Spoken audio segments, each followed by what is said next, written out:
What is going on, everyone? Welcome. My name is Jocelyn J, but most people just call me Jossie. This has to be one of the most requested videos I've ever gotten, and I'm really excited to be sharing with you a budget-friendly laptop that is great if you are a student.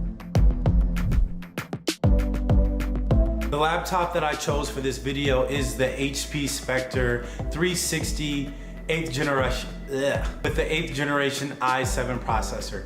This is the late 2017 edition. Some of you are probably wondering why I didn't choose the most recent release of the HP Spectre 360, but the reason being is because I wanted to review and recommend a powerful laptop that has a lot of features, a lot of capabilities, but also well under $1,000. I also wanted to recommend a laptop that is not only affordable, but has new security features such as Face ID, Touch ID, good build quality, so I paid attention to how sturdy the laptops are, what material they're made out of, how durable the laptop is it pleasing to the eye or not, ergonomics such as keyboard size, trackpad placement, and responsiveness. Another thing I focused on when looking at laptops to recommend is media consumption, because a lot of courses are online now, so audio and video are more important than ever. Portability, so how light is a laptop, how big is it easy to get in and out of my backpack, and nice to haves like touchscreen.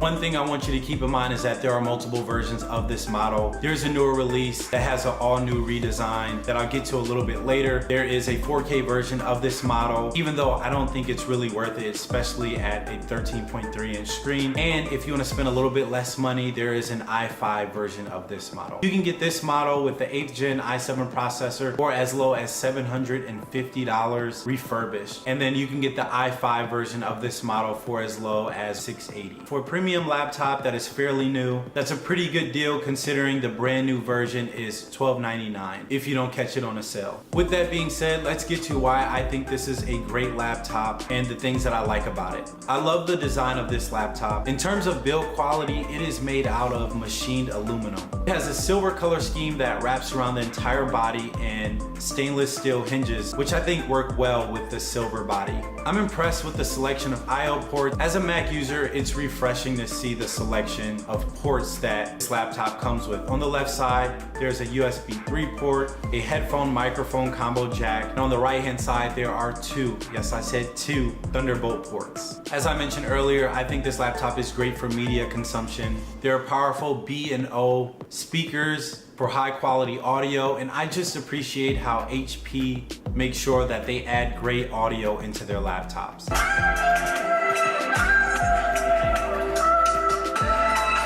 I think that's a super underrated feature. This laptop has 13.3 inch full HD display. This 1080p version that I've been testing out is really bright and the HD is very sharp, which is another reason why I don't think the 4K is worth the extra money. One of my favorite features about this laptop is tablet mode, thanks to the 360-degree hinge, and you can do this by just flipping the screen back and rotating it. When it's time to chill and relax, you can enjoy games and movies on the sharp full HD display.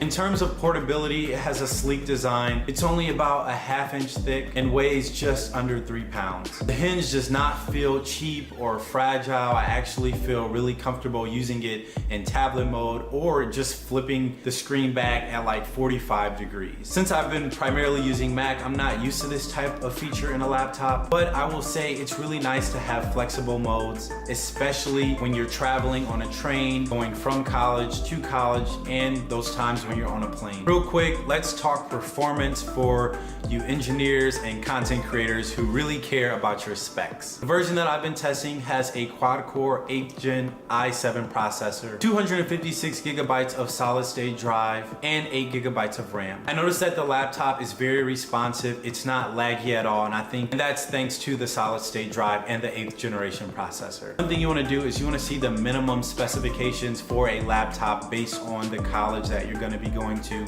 and then even more specifically based on the actual department within the college or university you are attending. And 8 gigabytes of RAM should get you through school. It definitely got me through school. 16 gigabytes of RAM is nice, but it's not necessary. The HP Spectre X360 late 2017 also features an edge-to-edge keyboard with very responsive keys. These are features that you need if you're writing a long paper or doing a lot of research for a project in school. Since this laptop is made all in one piece out of machined aluminum, laptop in general and the keyboard, it all feels very sturdy and reliable. A feature that I never try to overlook is the size and responsiveness of the trackpad. I really like this trackpad, and after all those credit hours, hours of research, hours of typing, writing programs, editing, you're gonna wanna have a reliable trackpad. I'm sure you'll enjoy using this trackpad. It responded to my fingers very well. It's in the perfect location and it has really nice width. And the texture felt pretty good. Another feature I really like is the active pen. While taking notes about programming on pen and paper was the worst. Constantly erasing just made my notes really messy. My professor could erase faster on a whiteboard than I could on a piece of paper, so I found myself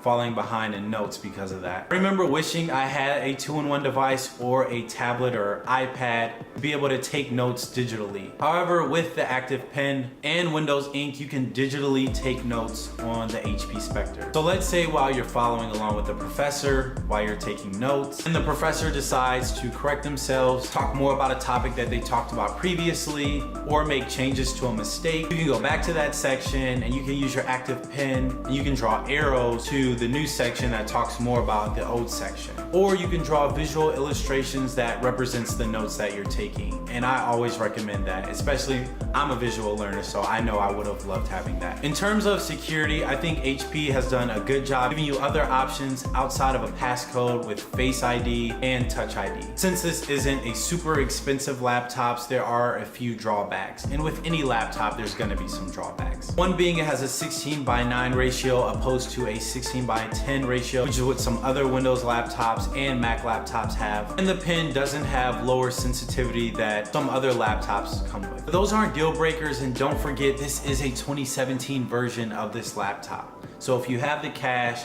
and you want to get newest version with the new design and some of the new features, why not? There is a new release of this version that I mentioned earlier, and it is beautiful. I'd love to review it. Maybe HP could sponsor me and we could make this thing happen. That'd be kind of cool. With that being said, thank you so much for watching this video. If you haven't already, please subscribe. I'd love for you to be a part of this family. If you like this kind of video, comment down below some other laptops you'd like me to talk about, review, or recommend, and share it with someone who you think might find value out of it, maybe a college student, a junior or senior in high school, or just someone who's looking for a new laptop. That's all, folks. That's all I got. As always, have a blessed rest of your week, and I'll see you soon. Peace. Coming in, flex.